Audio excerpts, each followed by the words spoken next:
নমস্কার বন্ধুরা, আবার একটা নতুন ভিডিও নিয়ে চলে আসলাম তোমাদের সামনে। তো আগের ভিডিওতে তোমাদের তো দেখালাম আমরা একটুখানি গৌশালার দিকে ঘুরেছি আর পুরো মন্দিরটা দেখলাম। দেখার পর এখন আমরা চলে এলাম সমাধি মন্দিরের সামনে। তো এখানে একটুখানি বাইরে থেকেই ফটো তুলে নিচ্ছি।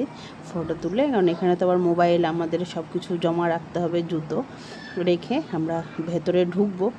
ঢুকে চারিদিকটা দেখবো। আমি এর আগেও গেছিলাম ওইদিকে, কিন্তু আমরা যখন মন্দিরের ভেতরে ঢুকলাম গেটের সামনে কিন্তু যে কোনো গদা ভবন বললো সব কিছু ভবনের খাবারের যে কুপন সেটা পাওয়া যায়, কিন্তু আজকে আমরা সেখান থেকে কুপন কাটিনি। আমরা ওটা তো সাধারণ লাইনের জন্য ওখানে কুপন কাটা হয়। আমরা যেহেতু আজকে ভেবেছি আজকে মায়াপুরে গদা ভবনে আমরা স্পেশাল থালি নেব, সেই কারণে আমরা পুরো গদা ভবনের যে কাউন্টার সেখানে চলে এসেছি। তো সেটা গদা ভবনের নিচে, আর এই যে দেখতেই পাচ্ছ আমরা এখন যাচ্ছি গদা ভবনের ভেতরে প্রসাদের যে কুপন কাউন্টার সেখান থেকে কুপনটা কাটবো। আর এই স্পেশাল থালিটার জন্য একমাত্র কিন্তু গদা ভবনের কাউন্টারেই পাওয়া যাবে, বাইরের কাউন্টারে সেটা দেওয়া হয় না। আর এখানে আসতে হলে সকাল 10টার আগেই তোমাকে কিন্তু কুপনটা কাটতে হবে, না হলে কিন্তু স্পেশাল থালি পাওয়া যাবে না, কারণ এই স্পেশাল থালিটা একমাত্র লিমিটেড থাকে। তো এই যে আমরা কুপন কেটে নিয়েছি, আমাদের দ্বিতীয় লটে আমাদের দিয়েছে, মানে এখানে 3টে করে ব্যাচ হয়, তো ব্যাচে আমাদের দিয়ে দিয়েছে। আর আমরা এই ভেতরে ঢুকে বসে পড়েছি।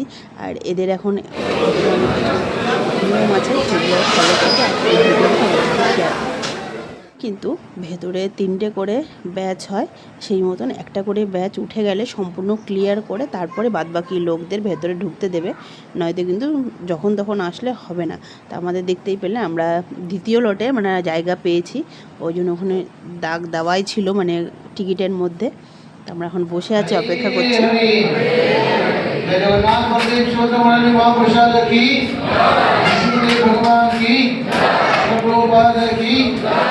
দেখতেই পেলে যে প্রথমে এরকম ঠাকুরের নাম করে সবার হাত তুলে, আমি 1 হাত তুলেছিলাম, আমি 2 হাত তুলিনি। আর এরপর এই যে সম্পূর্ণ থালা আর বাটি দিয়ে গেল, আর এরপরে এক এক করে সম্পূর্ণ মেনুগুলো আসছে, দেখে নাও। আর অনেক রকমের মেনু দেয়। আর 150 টাকা এটার, এই কুপনটার জন্য কিন্তু 150 টাকা প্লেট। আর খুব সুন্দর সিস্টেম।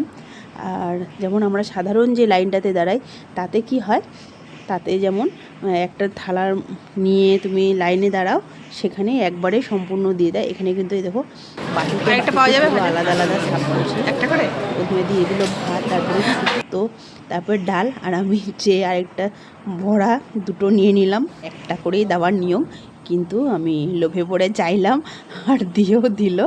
তো এখানে একটা করেই দেওয়ার সিস্টেম। তারপরে এরকম একটা আরও একটা সবজি আসছে। রান্নাগুলো কিন্তু দেখেই খুব ভালো লাগছে, দেখতেই পাচ্ছ একের পর এক ওরা পরিবেশন করছে আর আমরা বসে আছি। এরপর দিয়ে দিল স্যালাড, আর একটা দিয়েছিল পনিরের ছোলা দিয়ে একটা সবজি, আর একটা আলু পটলের সবজি, আর এরপরে দিয়ে দিয়েছিল স্যালাড। আর এখানে তো লবণ রাখাই আছে, লেবু, আর এদিকে রুটি দিয়েছে একটা করে, আর পরে দিয়ে দিল চাটনি, পায়েস, এদিকে পাঁপড়, একটা করে রসগোল্লা। দারুণ কিন্তু খাবারগুলো, সত্যি টেস্ট, আর দারুণ খেলাম। আর মানে লাস্টে আমরা এত দিয়েছে আমরা আর খেতে পাচ্ছি না। তারপর আমরা খেয়ে দিয়ে তাড়াতাড়ি করে আবার দৌড়াতে দৌড়াতে চলে এলাম।